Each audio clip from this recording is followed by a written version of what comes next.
This is Ask Todd on the Financial Exchange Radio Network.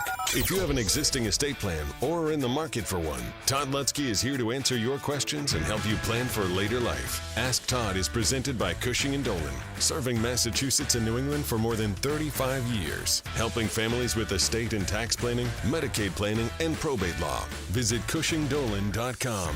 Now, here's Todd Lutsky. Todd Lutsky from the law firm of Cushing & Dolan now joins us for Ask Todd, just as he does every other Wednesday. And this is your chance to ask Todd your questions about your estate plan. So it's an opportunity for you to, again, talk with an estate planning attorney about your specific estate plan right now. The number for the studio is 888-205-2263. That's 888-205-2263. So get your phone calls all queued up because it's been busy the last few weeks, and we want to make sure that we have time for you. Again, that number is 888-205-2263. Mr. Lutsky, how are you today? Well, I'm okay, a little more nasally than normal, feeling a little under the weather. That's a problem. Yeah, I know, because I'm nasally to begin with. I didn't want to say anything, but, you know. Wow. Todd, I'm sure that you probably saw the fact that Sam Bankman-Fried was arrested in the Bahamas yesterday.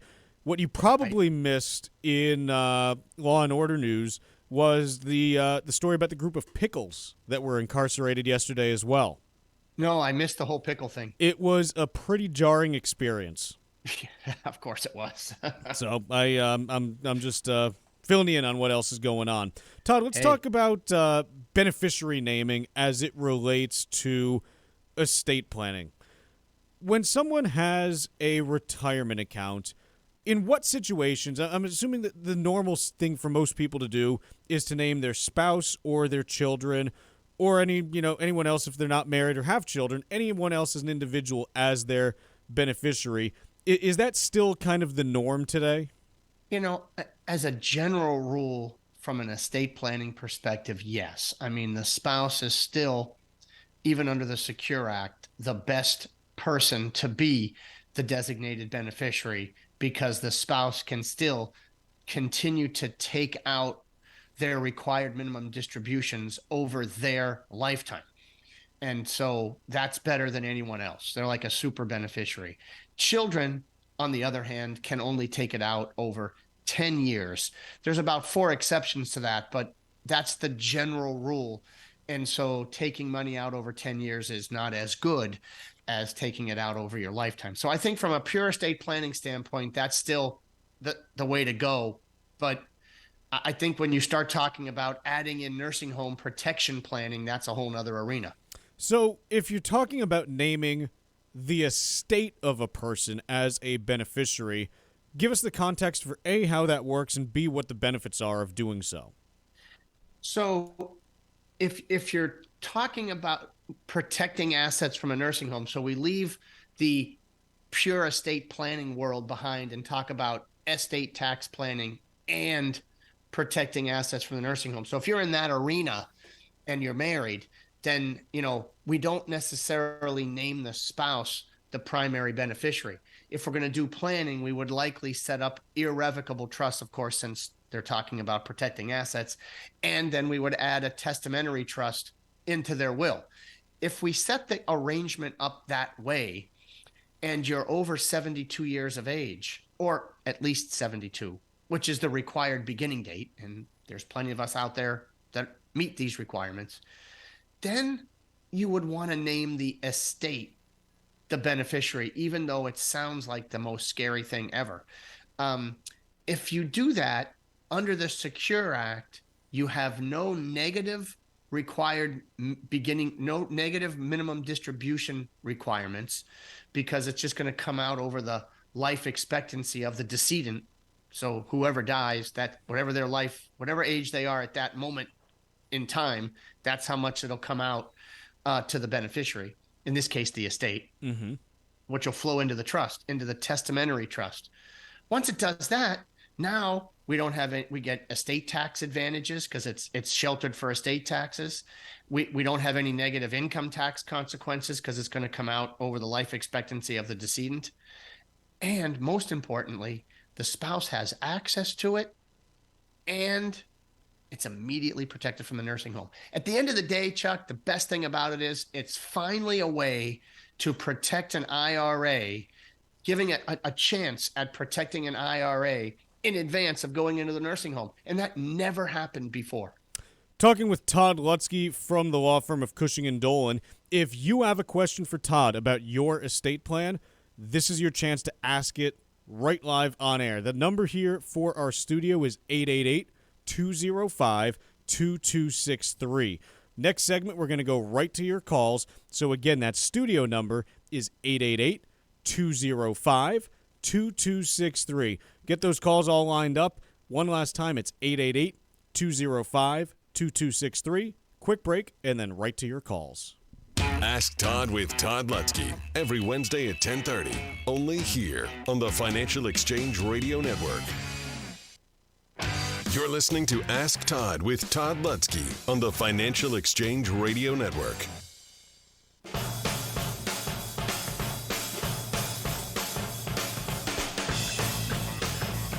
All right, we're talking with Todd Lutsky from the law firm of Cushing & Dolan. If you have a question for Todd, the studio line here is 888-205-2263. That's 888-205-2263. We got Michael in Boston all queued up for you, Todd. Michael, you're on with Todd Lutsky. Good morning. Thank you for taking my call. I had a question for Mr. Lutsky about an irrevocable trust that I have and gift giving. So the trust accumulates dividends and interest, which, as grantor of the trust, I'm entitled to.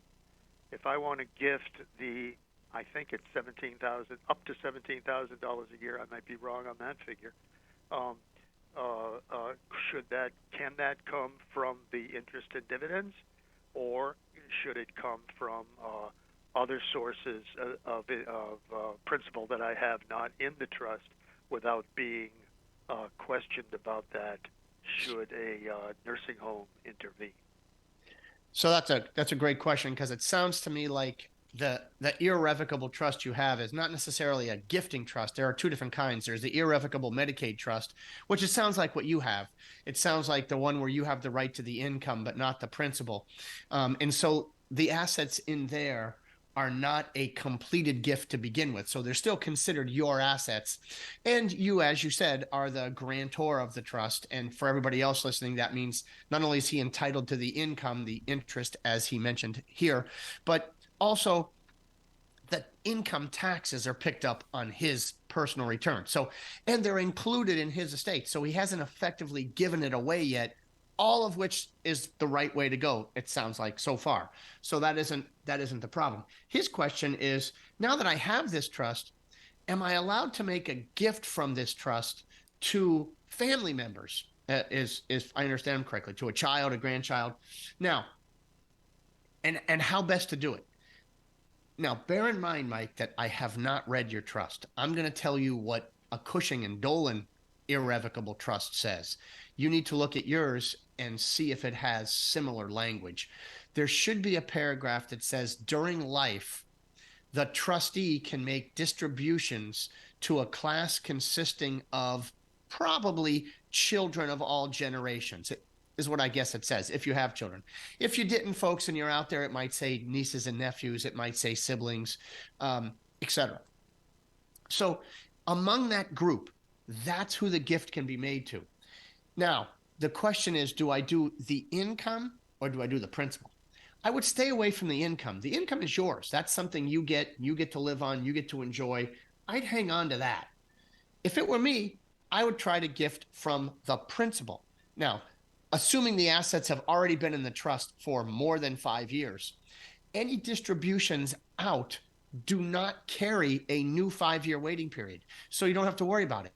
And if you distribute out to that class, that child or children of all generations, and make that gift out of the trust of principal, then there's no worry about a nursing home waiting period starting over again. The asset is out of your estate for estate tax purposes, so it's going to help reduce your estate. And the amount, to the extent you give today, $16,000 per year per person, you don't even need to file a gift tax return. It's just a freebie. Next year, when you mentioned the word 17,000, that is our next year number. It is indexed for inflation, and next year we will go up to $17,000 per year per person. That is a freebie. No need to file a gift tax return or report anything. It's just a freebie. So great question, and I hope it explains a lot about how to work these Medicaid trusts. Now, along those lines, folks, I do want to mention this guide that we're giving away this month because it does deal with Medicaid trusts and Medicaid planning.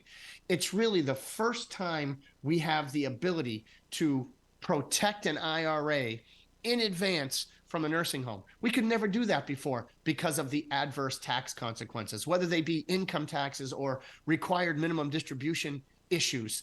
But now this guide can show you not only with IRAs, but also with life insurance, two very difficult assets to deal with in the estate and asset protection planning world. But this guide can really shed some light on how to protect them and fit them into your estate plan properly. If you'd like to get it, it's free, 866-848-5699, or go to legalexchangeshow.com. You can download it there. Again, 866-848-5699 or legalexchangeshow.com. Todd, we were talking prior to the last break about that idea of naming an estate as the beneficiary of a retirement account. Does that strategy and do those ideas that we were discussing, do they still apply in the event that the retirement account is a Roth IRA or similar investment vehicle? So yeah, Roths are great to compare because they are, once someone dies and you're talking about a beneficiary of either an IRA or a Roth IRA, they're really very, very similar, except for the fact that the amount coming out of the Roth is tax-free. Other than that, the requirements are the same. So with a Roth, it's going to be, if you die owning it, it's included in your estate, just like an IRA. So with the Roth, you also can't just transfer it to a trust in advance. Why? Because it will no longer be a Roth. You have to take it out of the Roth and put it in the trust.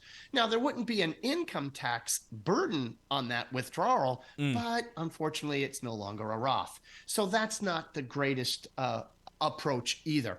So in this case with a Roth, if you want to protect it from the nursing home, you really do need to apply the same rule and think about naming the estate the beneficiary.